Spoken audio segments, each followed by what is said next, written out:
Et bien voilà, Cannes, c'est déjà terminé. Vous nous avez accompagnés dans la ville du plus célèbre festival de cinéma du monde.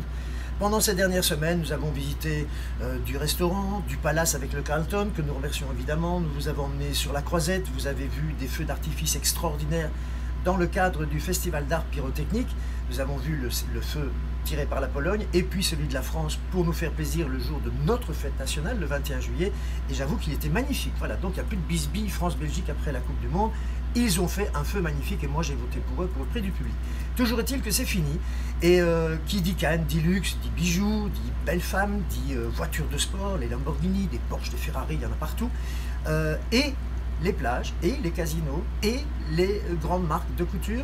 Le festival évidemment, mais que serait Cannes sans ces yachts? Il y en a dans les deux parties qui sont aux extrémités de la Croisette. Et évidemment, vous êtes très nombreux lorsque vous venez à la Côte d'Azur, à Cannes ou à Saint-Tropez ou ailleurs, à aller voir ces yachts. Eh bien, nous sommes sur l'un d'entre eux. Alors, nous ne vous dirons pas quel est son nom, parce que c'est une question de vie privée. Ses propriétaires nous ont gentiment donné l'autorisation de le visiter et vous verrez pendant tout ce reportage et l'interview de son capitaine des images de ce superbe bateau. Il fait, le capitaine n'est pas loin de moi, 30 et quelques mètres, capitaine, combien? 33 mètres. Et puisque je vous parle de son capitaine, eh bien, c'est Damien Henry et c'est lui que nous allons recevoir aujourd'hui en hôte de marque. Alors il va vous raconter sa vie. Il ne ressemble pas au capitaine Haddock, mesdames, je vous rassure. Donc voilà, nous voulions terminer cette quinzaine à Cannes avec non pas du cinéma, mais un yacht.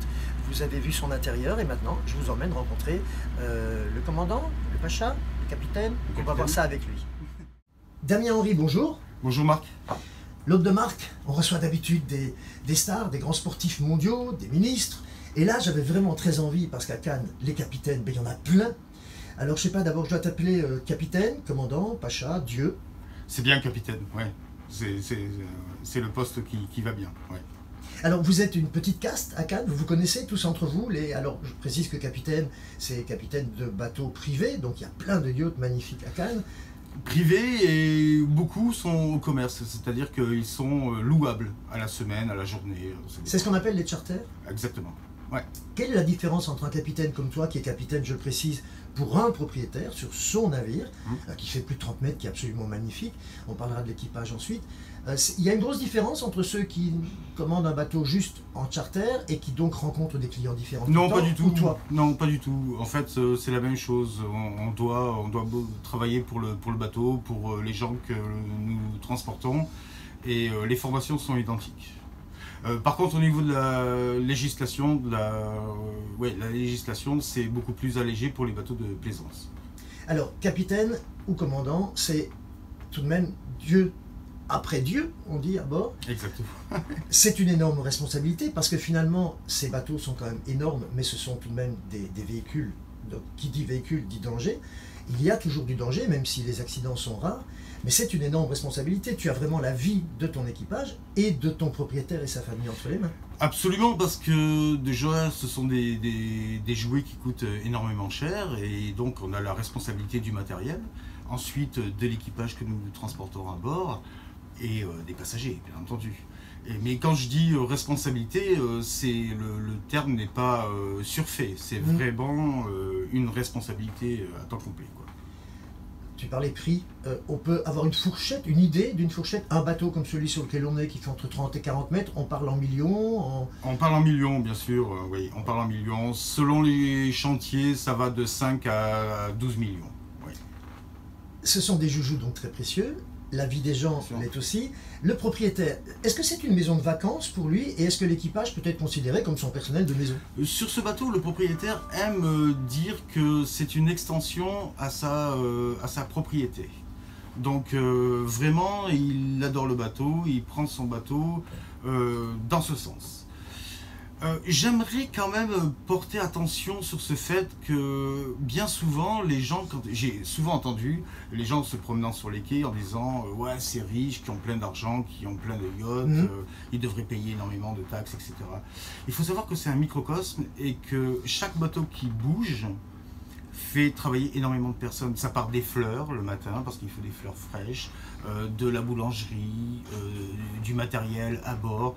Donc chaque bateau dépense énormément et fait travailler la population locale. Donc le but du jeu, ce serait au moins de respecter ces personnes qui ont gagner leur business, qui ont gagné dans la vie, et faire profiter un peu tout un chacun, quoi. Oui, et puis comme je le disais en introduction, tout à l'heure en accueillant nos internautes, il y a des yachts partout, ça fait rêver les gens, c'est vrai, mais est-ce qu'on retrouverait, tu penses, sur le pont d'un yacht à Saint-Tropez ou ici à Cannes, on voit des gens qui prennent leur petit déjeuner de manière ostensible, etc. Ça sont plutôt en général quoi, des propriétaires ou des gens qui ont loué le bateau et qui en profitent pour se dire, allez, je me monte. Il y a énormément de bateaux où c'est vraiment de la location, parce que il y a c'est des le paraître, sociétés... ça, en fait. Oui, dans ce cas-là. Oui, c'est du paraître, peut-être, bien sûr, oui.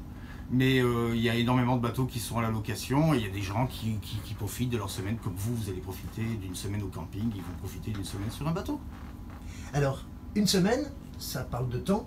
Combien de temps passe le propriétaire de celui-ci, dont nous ne dirons pas le nom, mais c'est un joli nom que porte le bateau. Est-ce qu'on dit bateau ou navire d'ailleurs? Pardon, je m'excuse. On peut dire, on parle de navire quand on parle de bateaux qui sont un petit peu conséquents, mais celui-ci on peut parler de bateau. Alors, le propriétaire du bateau, il passe combien de temps à peu près? Par an, combien de semaines, si c'est en semaine, ou combien de mois, sur son bateau? C'est assez extensible, mais en règle générale, on va dire qu'il passe seulement, pour celui-ci, ce bateau particulier, il passe entre 2 et 3 mois par an. Alors précisons que c'est pour cela que lors de certaines vues extérieures, à l'intérieur, on a pu visiter l'ensemble du bateau, exact. Et je t'en remercie, y compris le propriétaire. Et sur le pont, on a vu que les transats sont emballés, etc. C'est parce que lorsque nous avons fait ces images, le propriétaire n'était pas là, et donc le bateau n'est pas sous forme d'apparat lorsqu'il n'est pas là. Exactement, il n'est pas en présentation pour eux, quoi. En fait, on a préservé un petit peu, en gardant l'anonymat, on a préservé un petit peu les protections de toutes les tables, les coussins, etc., quoi. J'attrape la balle au vol qui dit anonymat, dit pour la plupart des gens yacht, avion privé, etc. Star, personnalité très connue, secret. C'est un métier dans lequel, capitaine de navire privé, dans lequel vous vivez ce genre de choses, des Alors pas dans le privé, mais dans dans le commerce, bien entendu, j'ai eu l'occasion et le privilège de côtoyer quelques personnes célèbres, oui, qui par le biais d'agences ont pris des locations, soit à la journée, soit un peu plus longues. Allez, pour te classer directement parmi les capitaines, un nom d'une star avec qui tu as vogué, pour qui tu as vogué, on peut pas. Mon favori, maintenant on peut, parce que je pense qu'il y a prescription, ça a été Robert De Niro. J'ai d'autres noms, mais... Voilà, bon, ça suffisait un. Voilà. Mais c'est vrai que c'est très important. Alors, capitaine, commandant, j'imagine que tu as une tenue que tu portes lorsque le client est là et que c'est le soir, le dîner peut-être. Ça fait rêver les gens, le nom capitaine, le mot commandant. Il y a Stubbing, bon ben lui on l'a connu beaucoup pendant les années 80, avec la croisière s'amuse, mais eux c'est un peu ça. Donc, est-ce que ça fait partie aussi de ce rituel, Ça etc. fait partie de l'apparat, bien entendu, et puis aussi de la volonté du propriétaire. Certains veulent que... on arbore les galons. C'est souvent en fonction de la taille du bateau. Au-delà de 40 mètres, il est usuel de porter les galons. Ouais. Combien de galons sur tes épaules? 4. 4 galons, ça le fait quand même. Est-ce que ça le fait avec... Il y a la légende aussi, comme du commandant de bord, le côté sexy des commandants de bord, des capitaines de bateau. Est-ce que ça marche avec les nanas? Est-ce que ça aide avec les femmes? Alors sexy aujourd'hui, non, parce qu'on a profité d'une escale pour pouvoir me soigner au niveau de la gencive. Ah, je me disais aussi. Ce qui fait que j'ai une tête un petit peu asymétrique. Et c'est justement ce rôle, c'est-à-dire que quand on part en mer, il ne s'agit pas d'arrêter le bateau pour des... Enfin, tout moins de prévoir les impondérables et donc avoir une hygiène saine sur le bateau, etc. Donc on en profite quand on a des escales pour pallier à ces problèmes.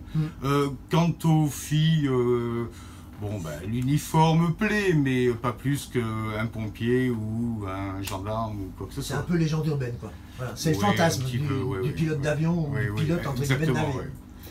Ceci dit, par rapport aux pilotes d'avion, nous avons un paramètre supplémentaire, puisque ils ont l'altitude qui pour nous correspond à la marée, la dérive qui pour nous correspond au courant, et puis le cap, mais nous avons un phénomène supplémentaire qui est la dérive du vent.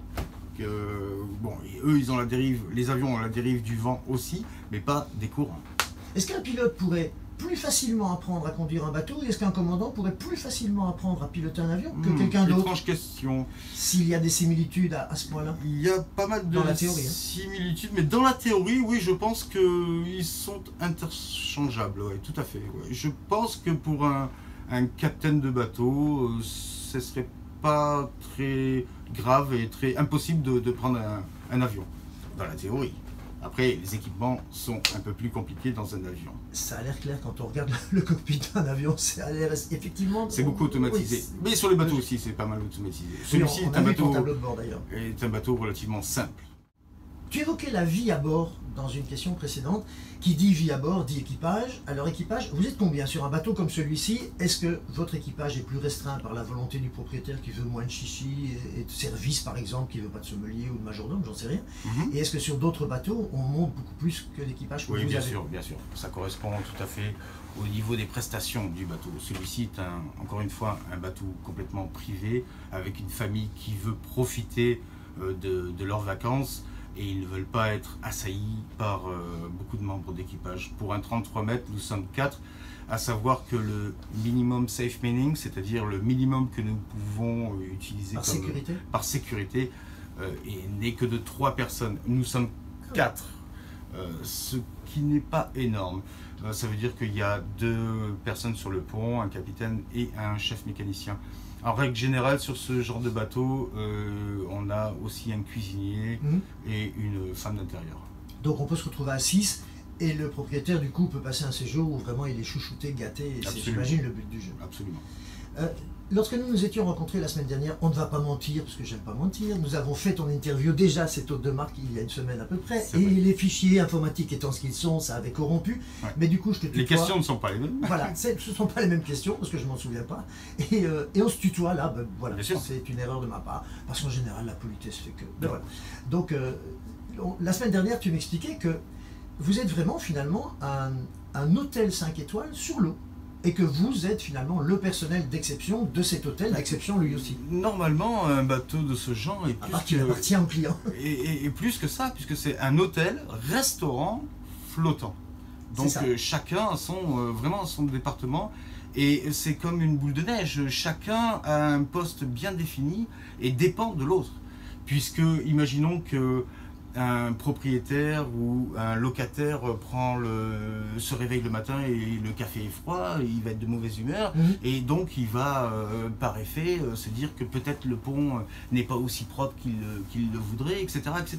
Et là il va ouvrir l'œil et devenir plus voilà, tout simplement, oui, bien sûr. Donc tous les postes sont importants. L'ambiance du voyage en fait dépend finalement vraiment aussi de l'attention clairement du capitaine et de son équipage. C'est pour ça qu'il faut être attentif aux détails. Et on est vraiment dédié au bateau et à l'esprit yachting où vraiment le détail et la propreté, quoi.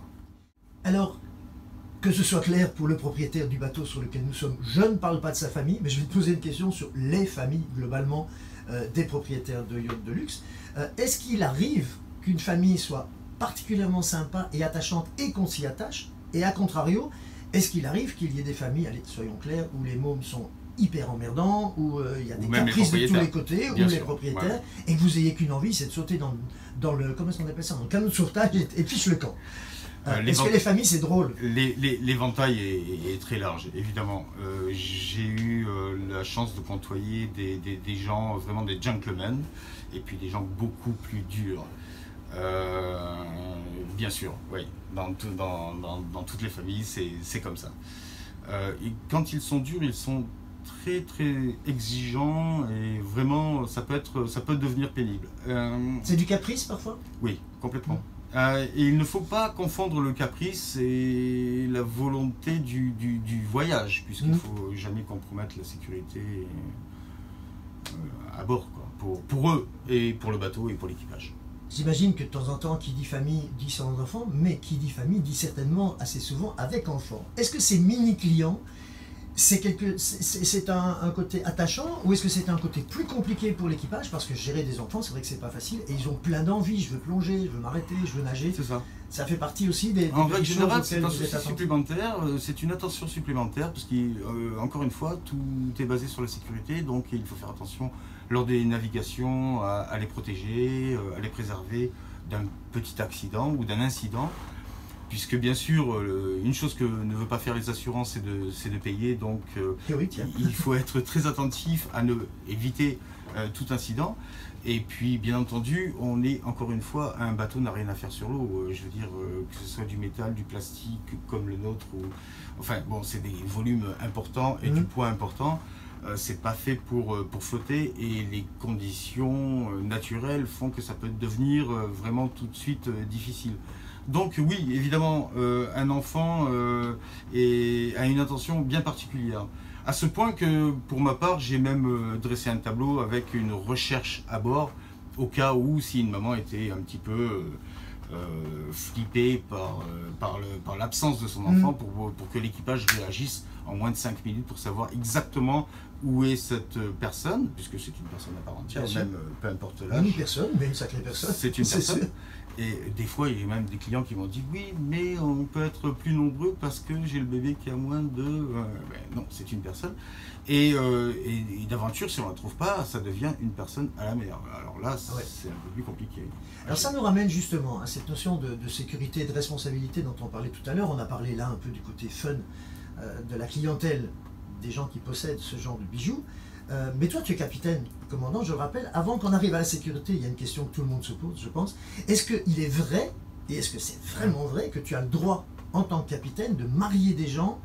Et est-ce qu'il y a d'autres pouvoirs étendus qui te sont dévolus par ta fonction? Mais est-ce que c'est vrai d'abord qu'on peut se marier sous ta direction sur le bateau? Alors oui, c'est vrai qu'on peut se marier. Bien entendu, après, il faut faire un rapport à l'état civil pour valider cette opération. Mais oui, on la valide d'office quand tu amènes. Oui, oui, on fait office officier d'état civil, en quelque sorte. D'officier d'état civil.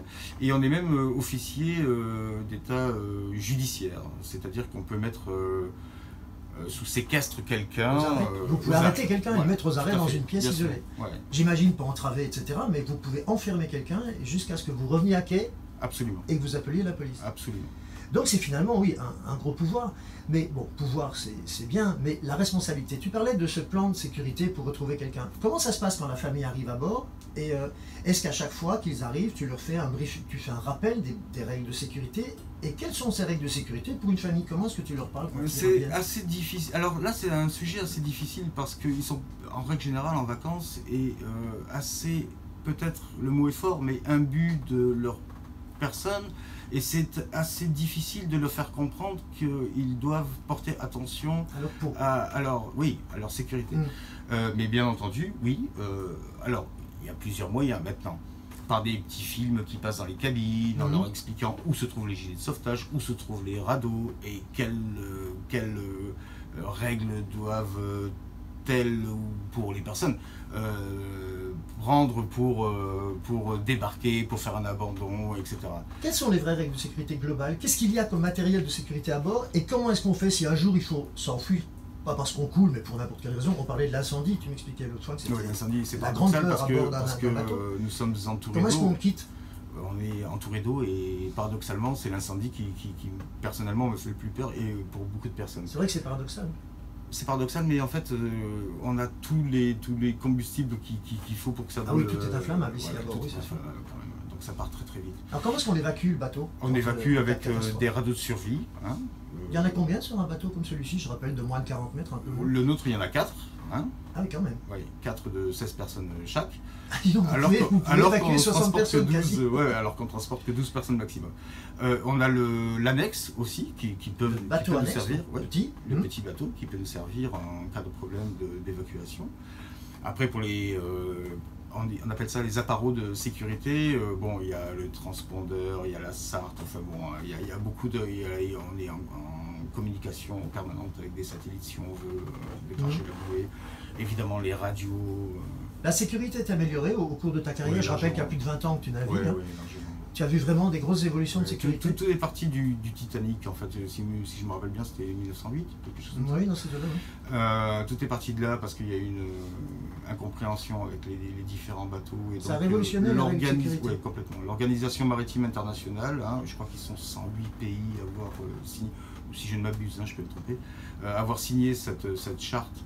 Ont complètement révolutionné. Et en fait, toujours pareil, c'est une question d'assurance. Maintenant, on attend les problèmes pour pouvoir trouver des solutions. Voilà. C'est ça. Et maintenant, on est allé quand même vraiment loin au niveau sécurité. D'ailleurs, moi-même, je suis surpris en été avec le nombre de bateaux qui se baladent sur la Méditerranée, qu'il n'y ait pas plus d'accidents. Donc ça prouve bien qu'il y a eu un effet bénéfique là-dessus. Ouais. Il y a un vrai code de la route, entre guillemets, un code de la mer à respecter. Il y a une vraie formation. Les priorités, j'imagine, petits bateaux, grands bateaux. Oui, évidemment.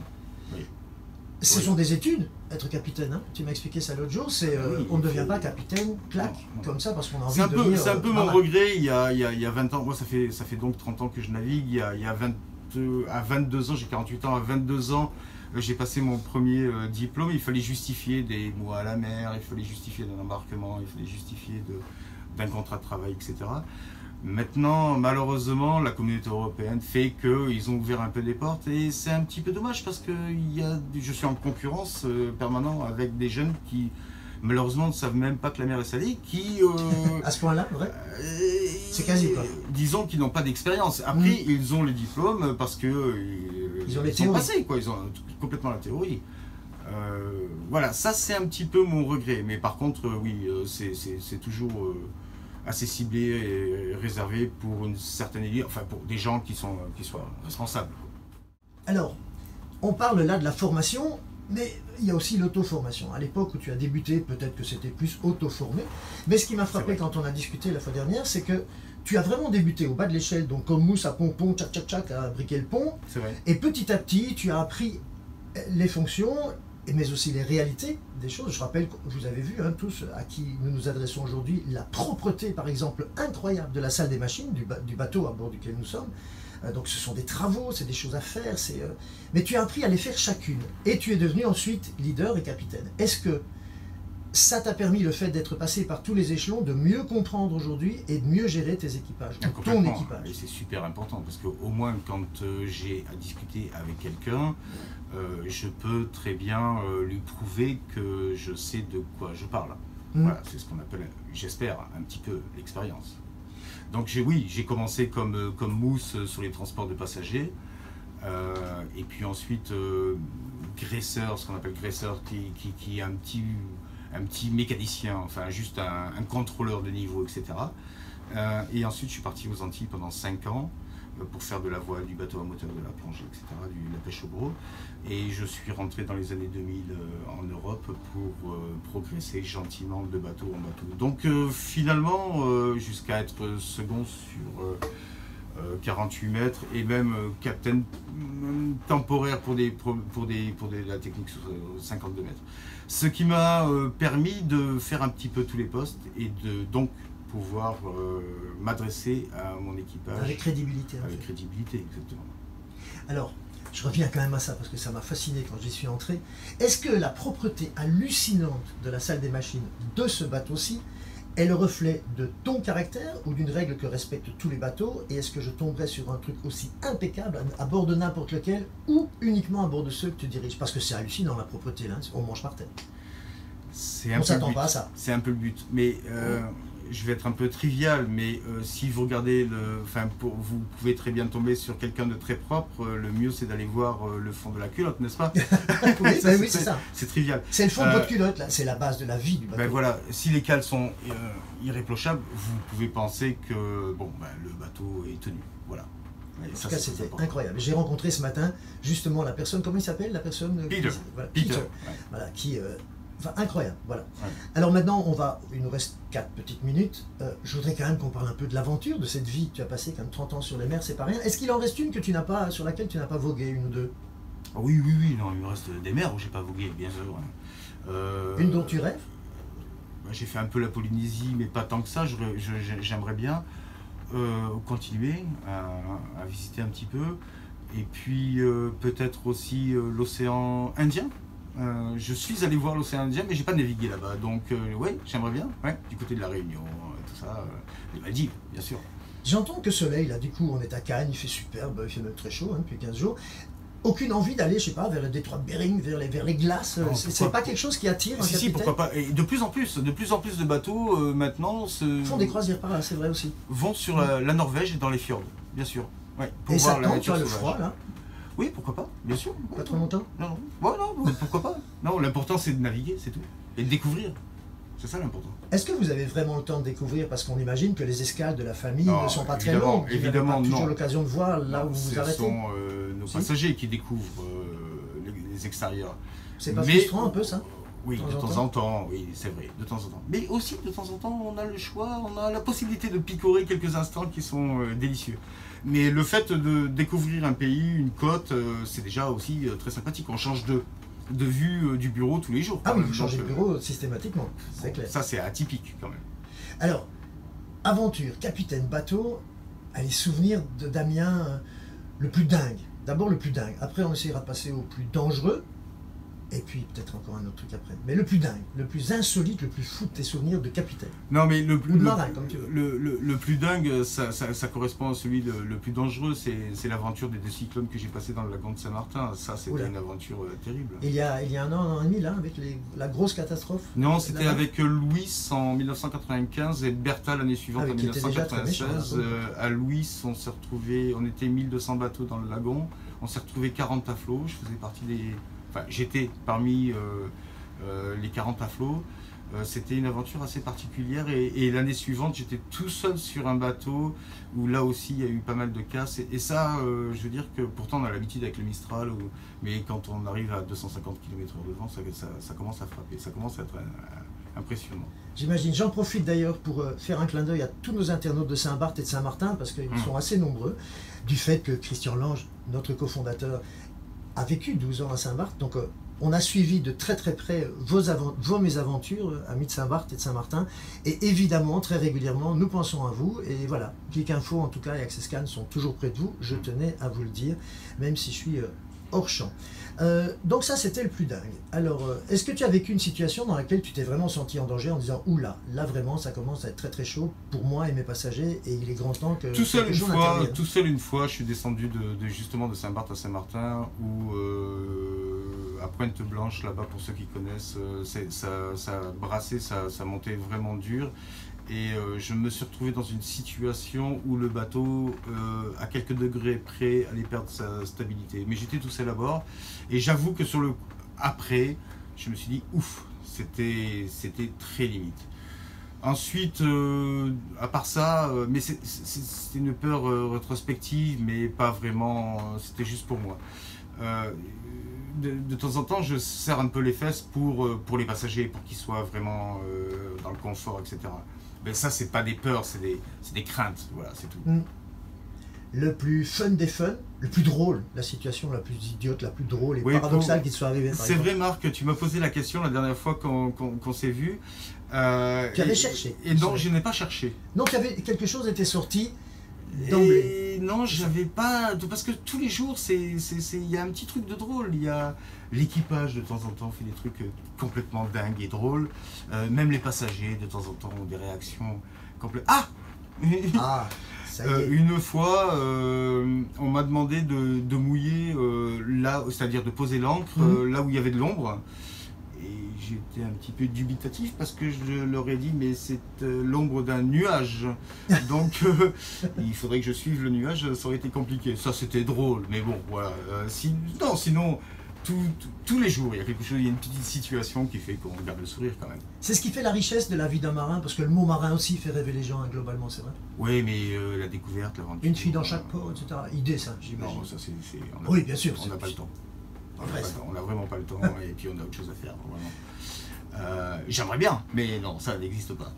Allez, rapido presto, un souvenir vraiment chouette avec une star, sans citer son nom, mais parmi les stars avec lesquelles tu as vogué, est-ce qu'il y a un souvenir marrant qui te fait sourire en l'évoquant par rapport à quelqu'un de très connu qui aurait fait un truc marrant ou qui t'aurait paru un peu capricieux, ou je sais pas, quelque chose de drôle? Non, je suis désolé, ça me vient pas à l'esprit tout de suite. Donc globalement, ils sont cool en fait par rapport à ce qu'on croit généralement des stars et de leur caprice. J'ai eu des personnes très difficiles, j'avoue que j'ai eu. Mais souvent, ce ne sont pas nécessairement des stars, mais des industriels qui ont beaucoup de pouvoir, qui font partie de l'économie mondiale. Donc il faut faire attention à eux. Et des fois, oui, c'est un peu, c'est compliqué. C'est compliqué. Pas tout le temps, heureusement. On a beaucoup de bon temps.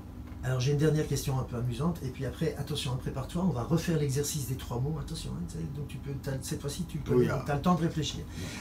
Est-ce qu'il est vrai, mais vraiment vrai de vrai, que toucher le pompon du bonnet d'un marin, ou je ne sais pas comment ça va, de Ouais. son bonnet, est-ce qu'il est vrai et est-ce que ça porte vraiment bonheur? Ouais, Ou ça est-ce que porte c'est une bonheur. légende? Ah, ça, vraiment, ça porte bonheur. Comme il y a des mots qu'il ne faut pas dire sur le bateau. Quoi. J'allais te demander si les marins sont superstitieux aussi. Oui, oui, oui. Qu'est-ce Oui. qui leur fait peur aux marins au niveau superstition? La bête aux longues oreilles. La bête aux longues oreilles. Pour plusieurs raisons. Parce Ah oui, le lapin. Ah, bah, mais faut pas le dire à bord. On peut pas le dire à bord, on peut pas. qu'il faut mettre Ah, allez, un bout de fer dans sa bouche. voilà, c'est fait. En fait, ça vient de la marine à voile de l'époque. Pourquoi? Parce que l'urine est putrescible, parce qu'ils mangeaient parce que les dents poussent tout le temps, donc ils Oui. étaient obligés de ronger, donc ils rongeaient le chanvre, Ah donc oui. les moutes, donc c'était un peu gênant pour les navires à voile. Et puis parce que ça se multiplie. Ça se multiplie, ça a une grosse activité sexuelle, donc c'était malvenu sur les bateaux. Comme toutes les robes, hein, c'est-à-dire les curés, les femmes étaient bannies sur les bateaux à l'époque. Ah oui. Oui, toutes les robes, même les curés. Donc, voilà, bon. Il n'était pas aussi... souvent, quand la mer était trop forte, il prenait une vierge en statue, il la jetait par-dessus bord, il la laissait traîner derrière le bateau pour essayer de calmer. Donc ces la mer. superstitions sont bel et bien encore vivaces. Ouais. Alors désolé pour le cerf que j'ai cité, C'est pas ou le grave. cochon. Hein. Et La ben, chose. on en arrive à la conclusion. Je te remercie d'abord d'avoir accepté qu'on refasse l'exercice, parce que Pas de vraiment une souci. erreur technique, ça arrive, c'est même pas de notre faute, mais c'était très embêtant. Et en même temps, c'était encore plus drôle cette fois-ci que la première. Mais on va arriver aux 3 mots. Donc comme toute hôte de marque, je vais te demander en 3 mots que Damien Henry décrive Damien Henry. Juste en 3 mots, puis après on les expliquera. C'est très difficile de se décrire soi-même. Eh oui, je sais. Et j'ai même pas réfléchi en plus à cette question. Je suis sûr que tu te souviens même pas des 3 que tu avais donnés la fois dernière. Non, absolument pas. Si, je crois que j'avais dit, j'espère, rigidité, quelque chose comme Il y ça. avait Et sécurité. jeunesse. Il y avait passion, ouais, c'est ça. Ah, la passion, voilà. Passion, sécurité et jeunesse. Ah ouais, j'aimerais bien. J'aimerais bien les garder, ceux-là. Oui, pourquoi? Parce que la jeunesse, il y a un petit grain de folie. Je suis pas le dernier à déconner pour mettre l'ambiance un petit peu pour l'équipage, pour pouvoir aussi lâcher un peu la pression, pour dynamiser. Quand le l'équipage. propriétaire est là, parfois ça déconne tous ensemble aussi. Oui, mais l'équipage et le pas propriétaire. devant eux, c'est plutôt Jamais assez, ensemble, quand même. c'est plutôt dans notre carré d'équipage. Après, on peut avoir des blagues devant eux, mais ça reste très discret. On essaie d'être le plus invisible possible. Est-ce qu'il t'arrive de dîner avec les propriétaires ou eux t'invitent Oui, bien parfois sûr. à leur table Oui, bien sûr, ou souvent. l'équipage? Oui. Toi, oui. Ça reste quand même une position privilégiée tout de même. Oui, À bord mais des même, bateaux modernes. d'autres membres d'équipage, il n'y a pas de souci. Et particulièrement sur ce bateau, on est invité avec la famille. Si j'ai bien compris, ce bateau-ci a un propriétaire particulièrement cool. Les gens ne verront pas son nom au bateau, mais ils sont cool, si je comprends bien. Oui, Par rapport à d'autres. exigeant, mais d'un autre côté, assez cool, en effet. Ouais. Alors donc ça, ok, rigueur, sécurité. Donc Jeunesse pour la question de folie, Ça. la Passion. sécurité parce que j'espère sécurité que d'abord. la sécurité parce que j'espère que jusqu'à présent je n'ai blessé personne de mon équipage ou de mes passagers. Il y a du bois partout, dans Ouais, le bateau, ouais. pas en toucher. Là-bas, Non, c'est très important. Et puis ensuite, bon, bah, j'espère avoir un petit peu de rigueur pour que tout le monde se sente en sécurité sur le bateau. Donc ça, voilà, ça fait partie de la chaîne. quel est le plus beau, la plus belle qualité de ton métier? Vraiment, le truc pour lequel tu dirais à des mômes, faites ce métier parce qu'il est magique à cause de, ou grâce à. Parce qu'on apprend tous les jours. Encore aujourd'hui, j'apprends tous les jours. Et qu'est-ce que tu dirais à un gamin de 18 ans qui te dit ah capitaine, moi j'aimerais tant faire votre métier un jour? Tu lui conseilles de Alors faire c'est quoi et comment? surtout pas pour les Rapidement. lunettes de soleil, pour les belles nanas qui se baladent sur les ponts, surtout pas pour ça, c'est vraiment la passion de donner sa vie, son âme à un objet exceptionnel et à essayer de satisfaire les passagers qu'on transporte, quoi. Est-ce que si on se recroise l'année prochaine, l'été prochain, et que tu es de nouveau à quai, on se revoit et tu nous racontes l'année qui se sera passée? Ouais. Allez, alors c'est vendu. Donc rendez-vous l'année prochaine. Ah bah, On va dire comme ça. Avec plaisir. Merci beaucoup Je serai Damien. dégonflé.